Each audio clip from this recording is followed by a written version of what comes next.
Quando nós chegamos de uma viagem, né, fomos surpreendidos todos.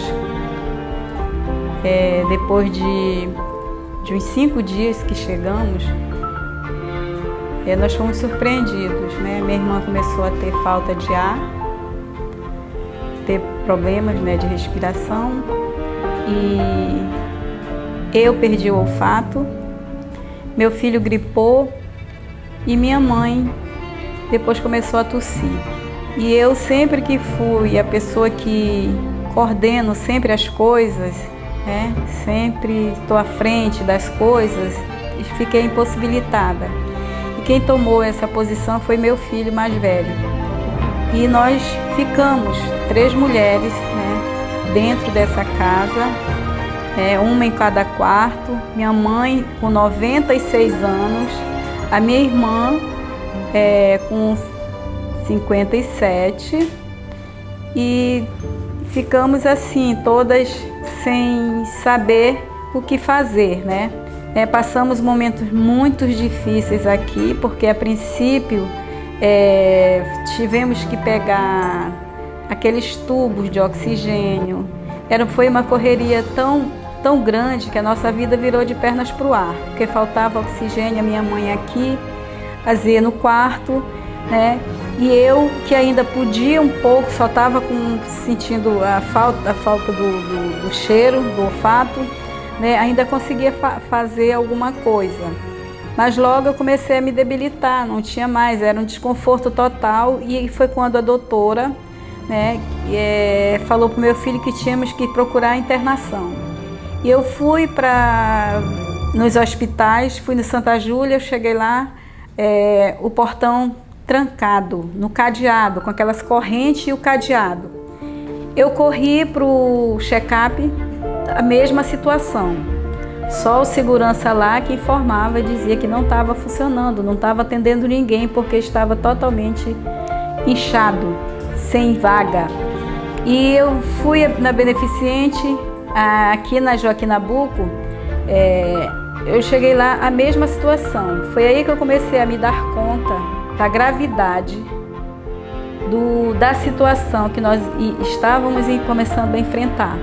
E voltei para casa muito angustiada, porque mesmo nos hospitais particulares não tinha leito, não tinha nem atendimento.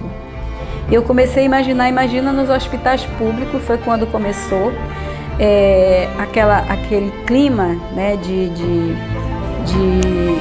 pânico aumentar nas pessoas através da mídia, e aquilo ali. E eu voltei para casa com aquela tristeza tão grande e aquela preocupação. Por um milagre, né, nós conseguimos aquela altura do dia 18, 19, onde já não tinha mais vaga, as pessoas estavam desesperadas, querendo colocar um parente, querendo colocar o pai, a mãe, e foram 3 as mulheres dessa casa, ficaram internadas. E comecei a fazer o tratamento, né? Minha irmã ficou no 28, mas todo dia meu filho levava informação. No dia que a minha irmã faleceu, o meu filho de manhã ainda falou assim: mãe, eu tenho uma boa notícia, porque meu filho ficou, né, indo para um, indo para outro saber, né, de mim, sabia da avó, sabia da tia. Bom, e nesse período, 3 mulheres internadas. Meus filhos ficaram indo para um, depois ia para outro para saber da tia, para saber da avó, para saber da mãe. E nessa agonia toda nós ficamos 19, 20, 21, 22, 23, 24, 25, 26, 27, que foi o dia que eu peguei alta. E aquilo me angustiava muito. Eu passei esses dias sofrendo muito a angústia delas, porque essa doença, ela é muito, muito esquisita. Ela causa uma sensação na gente de muita tristeza, que às vezes você tem vontade de desistir da vida. E era assim que acontecia comigo de vez em quando lá. E mais quando eu imaginava que eu tinha elas, eu tinha minha mãe, tinha ela, minha irmã, que morávamos juntos há muito tempo, desde de criança. Nunca tinha nos separado. E meus filhos, meu neto, isso me reanimava, me dava um ânimo para eu continuar. Mas era uma sensação muito esquisita, muito estranha mesmo, de desistência total. Um amigo passou uma mensagem para mim de tarde, dizendo que sabia da amizade, da minha relação com a minha irmã, da nossa amizade, do nosso companheirismo, e ele lamentava o que tinha acontecido. E nisso eu não quis nem ouvir, porque eu estava crente de que ela estava melhor. Então aquilo era uma notícia de alguma desinformação da pessoa. E ele já sabia, ele tinha mandado a mensagem para mim, sabendo que ela já tinha falecido, Aí meu filho, que estava lá, o mais novo, ele fazia um esforço danado para não demonstrar que a tia Zê já não estava mais entre nós. O psicólogo foi lá comigo e perguntou como era que eu estava. E eu falei para ele: doutor, por incrível que pareça, de ontem, que foi dia 26, no dia que ela foi sepultada, nessa noite para cá, que eu consegui dormir um pouquinho melhor. Dia 27 eu peguei alta, meu filho foi me buscar e saímos naquele corredor, né, como é praxe, né, você venceu a Covid, né, e você sair naquele corredor, as pessoas batendo palma e você feliz com aquilo, né. Eu estava muito feliz por mim, mas a minha felicidade não era total. Alguma coisa não estava assim me alegrando totalmente. Nós estamos muito felizes, a senhora não sabe como eu estou me sentindo por a senhora ter voltado. E eu interrompi. Eu falei: meu filho, só um pouquinho. Eu também estou muito feliz por eu ter voltado, mas a minha felicidade 100% só vai ficar quando a Zê e a vovó voltarem. Nisso todo mundo ficou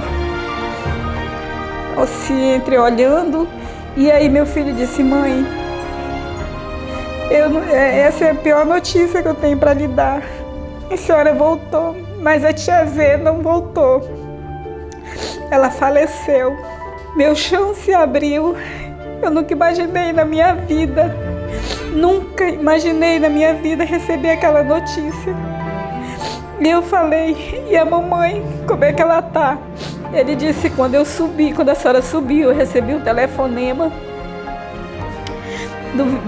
lá do hospital de que a vovó acabou de falecer.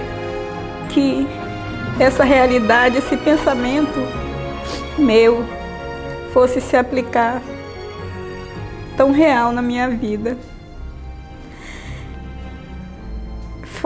Para mim foi uma tragédia, e de repente eu me vejo sem as duas pessoas com as quais eram as minhas companheiras. A Zê, a minha irmã, ela simplesmente anulou a vida dela, abriu mão dos sonhos para viver os meus sonhos. Eu não estava preparada para isso.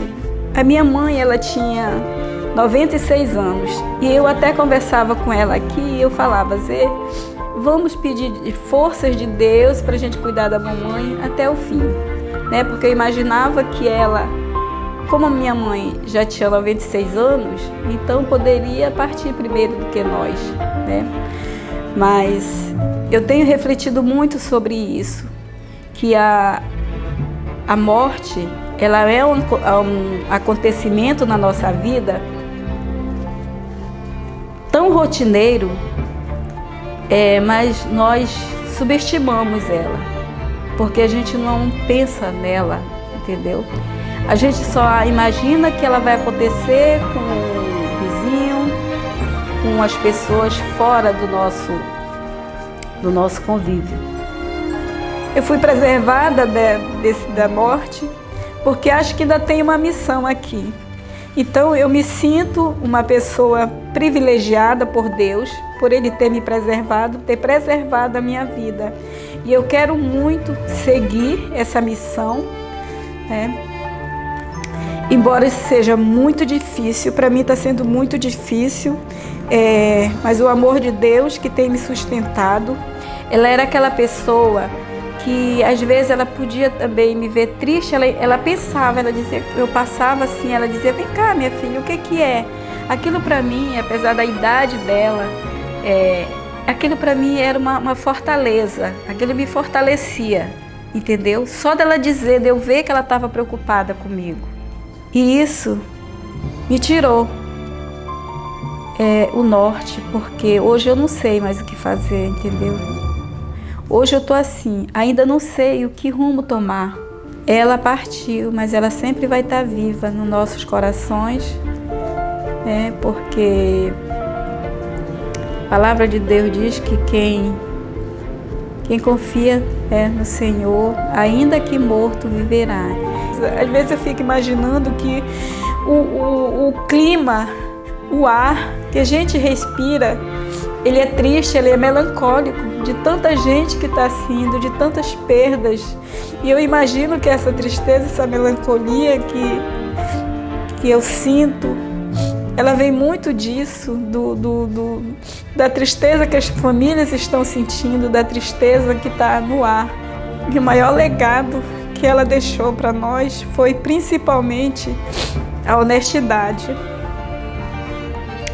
A honestidade e a garra de sobreviver, de ir à luta. Até na hora da morte, minha mãe foi uma guerreira. Aqui mesmo, quando ela estava com 82, 84 de saturação, ela cantava aqui, balançando as pernas assim aqui, ela estava. E o legado que ela nos deixou foi esse, de guerreira, de uma mulher lutadora. Uma das coisas também que me consola muito é o que nós vivemos de bom. E ela gostava muito de viajar. Isso foi uma das coisas que nós conseguimos contemplar, essa vontade delas, de viajar, de passear, de comer bem. Então isso para mim me fortalece também. Isso para mim é uma das coisas assim que me reanima. É o quanto nós fomos felizes, o quanto nós vivemos juntos, o quanto nós desfrutamos juntas.